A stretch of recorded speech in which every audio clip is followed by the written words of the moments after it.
So welcome, episode number 5. We're getting there. This one is all about designing systems to help you build healthy habits. So you hear over and over and over again, it's all about healthy habits, healthy habits, healthy habits. But it's really down to how you create a system to make sure that you stick to the healthy habit.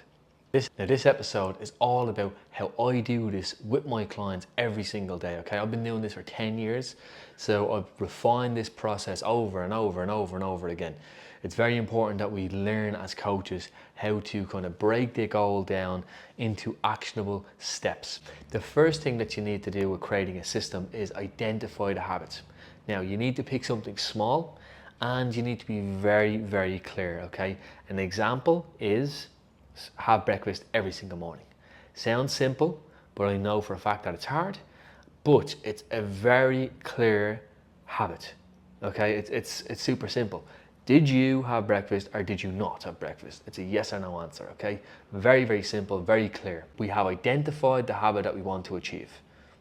Now, the next thing is creating an environment that is going to be conducive, positive for us to fulfill this habit. So with that example of having a healthy breakfast every morning, what do we need to have in our environment to help us make sure that we can do that?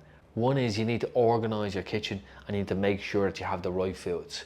Because if you wake up and you realize that, oh, I don't have this, I don't have that. Let's say, for example, you're making overnight oats.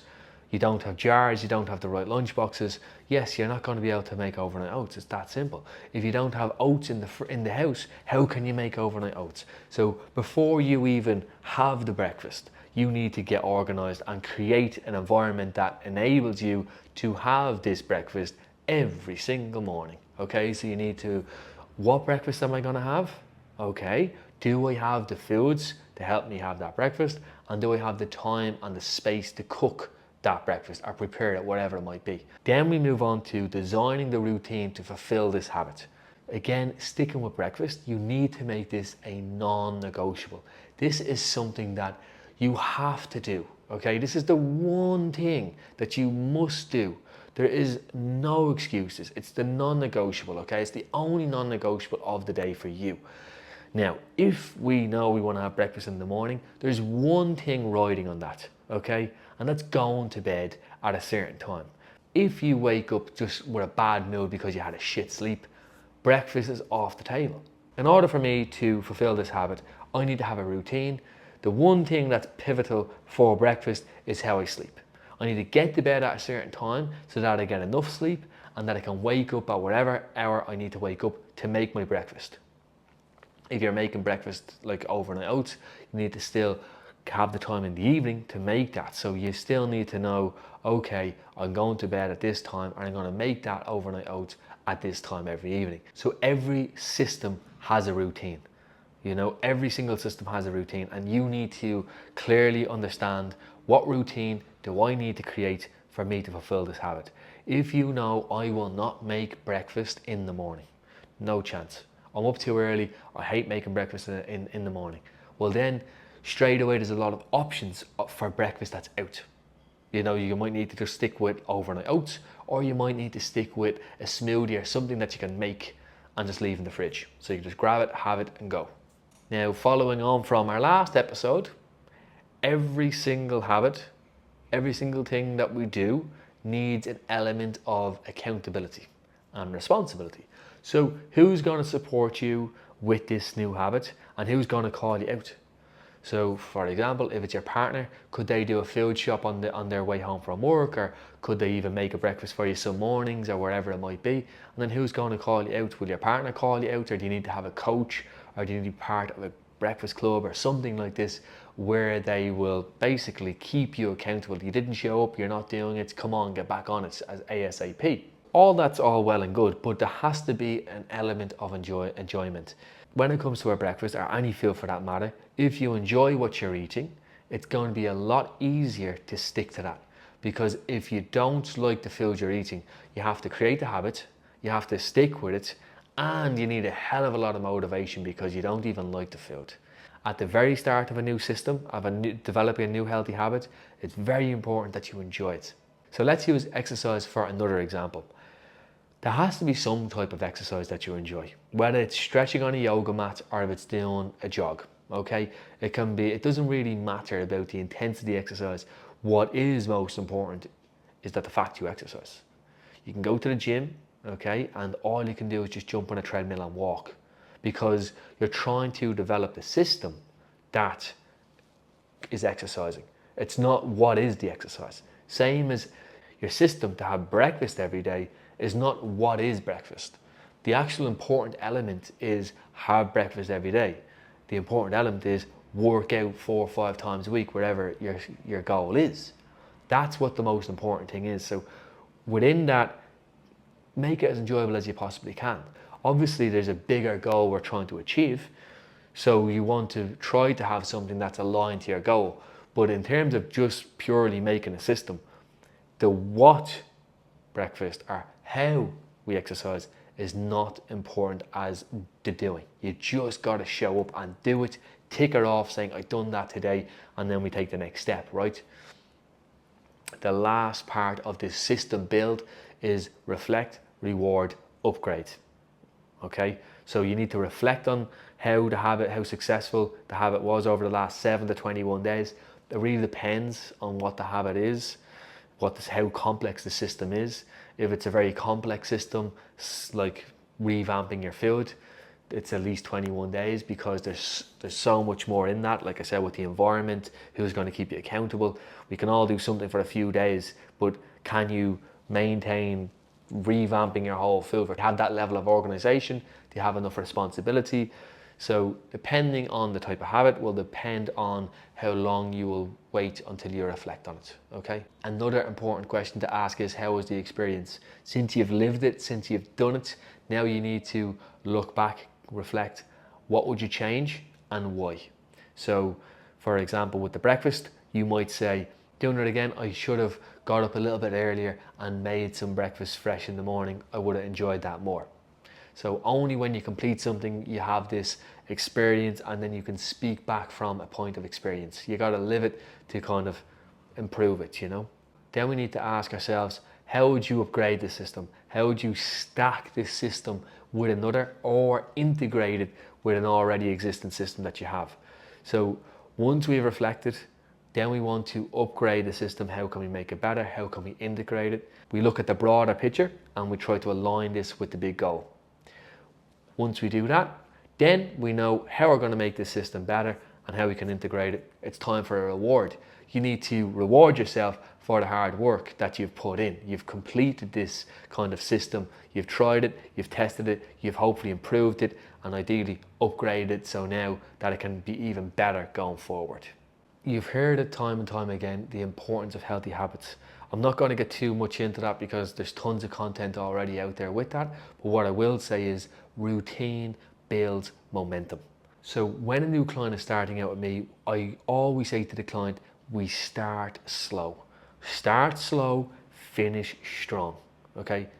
And the reason of this is, when you look at someone that's super successful, what you are seeing is a person that has capitalized on positive momentum. You might look at someone and you could say, Jesus, he's doing this and he's doing this, and how does he manage all this? He started slow, he started small, just like you.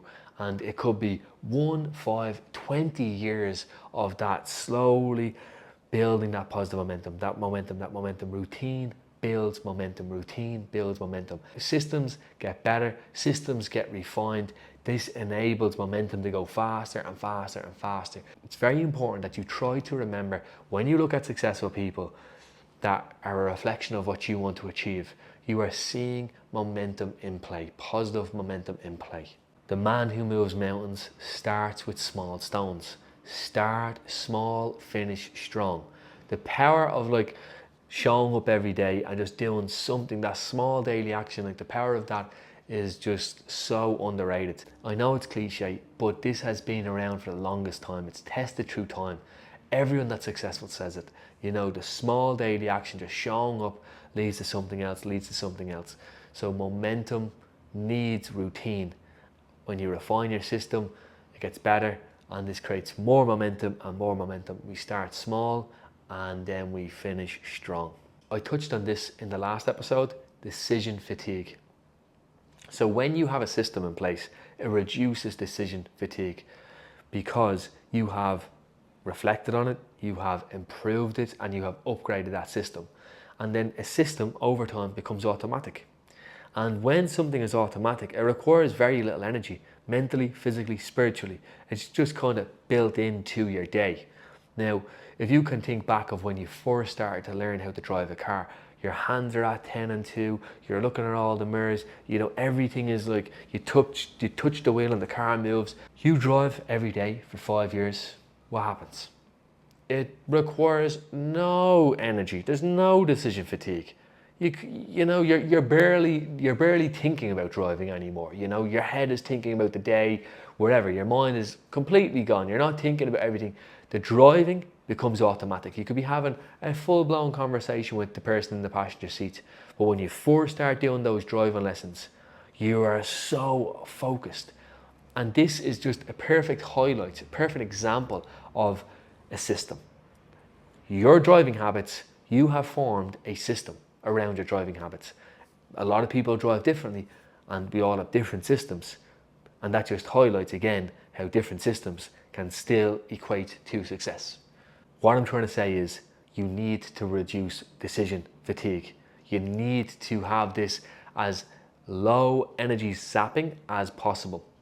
And when again you see someone that's super healthy, super fit, does all the above, they have no decision fatigue. It's baked into their life. It's just automatic, like driving a car. I don't even think about it anymore. I'm nearly just doing it. If you know how to drive, you'll know what I'm talking about. And you know over time, it's just a whole different ballgame. Driving is just a completely different thing. It's nearly hard to imagine what it was like when you start driving, right? And I need to say this as well.